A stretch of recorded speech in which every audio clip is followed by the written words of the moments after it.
the Atlanta Falcons pulled the plug on Kirk Cousins. They're going to go with Michael Penix going forward, the rookie.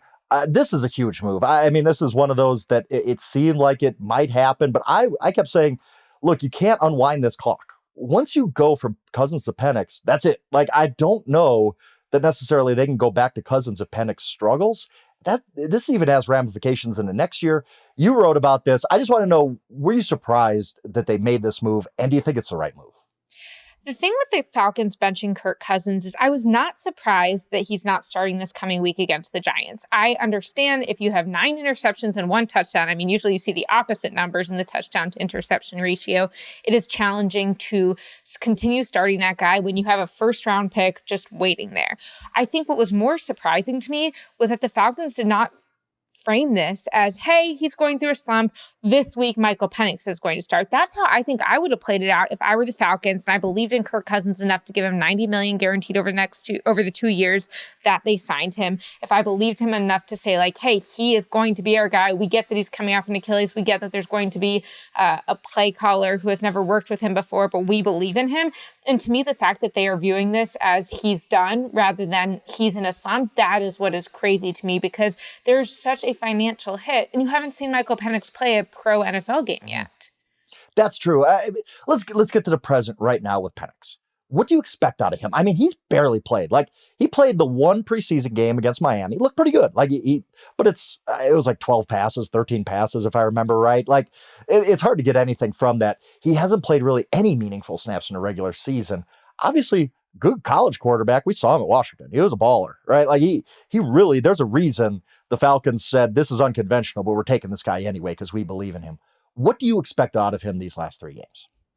I think what works to Penix's favor is who's he going to be playing against? The New York Giants this week. It's been a long time since they won a game. The Washington Commanders, okay, that'll be a little more competitive. And then the Carolina Panthers, who, again, they were playing better and then they weren't. So I think what you have going for you if you're the Atlanta Falcons is this is going to give him a little bit of like a soft launch into the NFL. I understand that they're still the best players in the world, but rather than playing against like the Vikings defense, for example, and Brian Flores and his zero blitzes, you are starting him against teams that are manageable. But I still think, to me, it's just so crazy that you weren't willing to say, hey, for now or for the rest of the season, we're giving it to Michael Penix. Because I also think I would feel differently if Kirk Cousins had had an entirely bad season. But he played well as recently as this year. He made 4 Pro Bowls, including as recently as 2022. This is not a guy who has shown us nothing. And so to me, I think that if you have a guy who's playing well for half of the year, who's putting out good numbers, who's leading you to wins, and then you start to regress,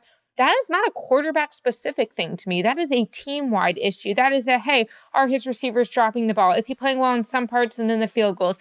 Is there something that you changed up in terms of your use of play action? I think there are way more factors going on than Kirk Cousins, which is also why I think that Kirk Cousins is going to be viable for other teams looking for a quarterback in 2025. I was going to say, would you have stuck with Cousins? I wouldn't have. I think at some point, he was playing so poorly, and you're falling behind the Buccaneers. You almost have to throw this Hail Mary. Not that it's even a Hail Mary when you got the 8th pick of the draft coming in, but I think they had to shake things up because the division was slipping away from them. Kirk was just not playing well for whatever reasons, but it sounds like you would have stuck it out and seeing if you can improve around him rather than just pull the plug right now.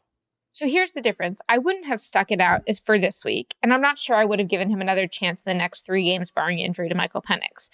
I would, however, have been a little bit less firm in how I'm describing this future with Michael Penix. I mean, they didn't release a statement saying that Penix is starting this week. They said Michael Penix is the Atlanta Falcons starting quarterback moving forward. Yeah. Mm-hmm. And I was a little bit surprised by that. I mean, kudos to them for supporting Penix and giving him the runway. And I understand that from a game plan standpoint, maybe you're adjusting your playbook a little bit to Michael Penix, who has different strengths than Kirk Cousins, particularly at 36 years old. But I think that when you do this, why are you making such a financial investment in a guy that you're not even going to consider playing next year? No, and then you get to the fact where this is also not someone who you can just be like, oh, well, we're going to trade him and recoup our assets. No, Kirk Cousins has a no trade clause. And so he could very easily say, you got to release me. So the way I expect it to play out after talking to league sources from the coaching standpoint, from executives, and also from the agency world is that this will be a very similar timeline to what we saw from Russell Wilson. And so Russell Wilson did not get traded. He was released by the Broncos, who are still paying the overwhelming bulk of his salary in 2024. The same way with Kirk Cousins, he could get released probably before March 16th, because that would be the 5th day of the league year, which he's got a roster bonus for 2026 due if he's still on the roster by then. And so then you say, okay, they're paying him $62.5 million this year. So 14 starts, $62.5 million. They had $90 million guaranteed total in the contract. So without getting too numbers heavy for all of you out there who are like, I'm doing 4 things at once while listening to this podcast, why are you giving me so many numbers? They owe him $27.5 million guaranteed next year. It doesn't matter if he's on their team, they owe him $27.5 million, unless that is offset by another team's contract. What I think is kind of like the creative, interesting part of this is that if you are another team, it actually might be more in your interest to sign Kirk Cousins to a minimum 2-year deal rather than a 1-year deal, even if you believe in him more for 2025 than 2026 and perhaps not at all for 2026. Because let's say, for example, that a team wants to sign him to 2-year deal worth $60 million.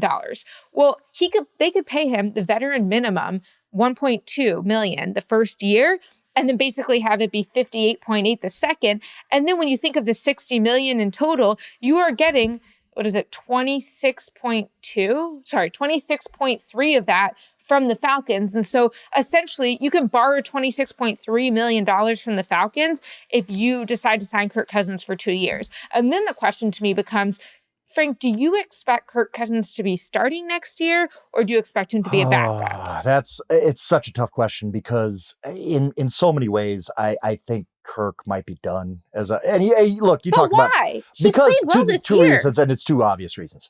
He's 36 years old and he had an Achilles injury, and don't both you of those think combined, the way the league views Achilles is that after that the first year coming back, you have a lot of lingering issues, and the second year you have more mobility. I understand his age could be a compounding factor, but that is a big belief around the league. And I agree with that. I do. And Achilles recovery has gotten better and all that kind of stuff, but he looks just slow. And it's not just the Achilles, I don't think. I just think we've talked about this. Tom Brady threw everything off. Everybody said, well, Tom Brady's balling at 45. Like, Kirk's only 36. No big deal.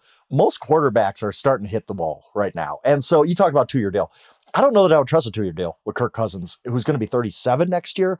He's played mostly poor football. Yes, he had a nice little resurgence in the middle. He threw for 500 yards against the Buccaneers on a Thursday night. But we talk about the first few weeks, we were like, Kirk doesn't look good at all. The last 4 weeks, 5 weeks, Kirk looks washed. Like, most of this season has been bad for Kirk Cousins. So I don't know necessarily that I would love signing Kirk Cousins to more than the Russell Wilson 1-year minimum deal. And let's see what we got and figure it out after. But there's so many teams that are going to be so desperate at quarterback in the offseason that, I think he will start somewhere next year. When you play this game of musical chairs and who's going to be looking for a quarterback, how many quarterbacks are available, Kirk Cousins is going to have a seat because there's just not enough quality quarterbacks to fill all those spots.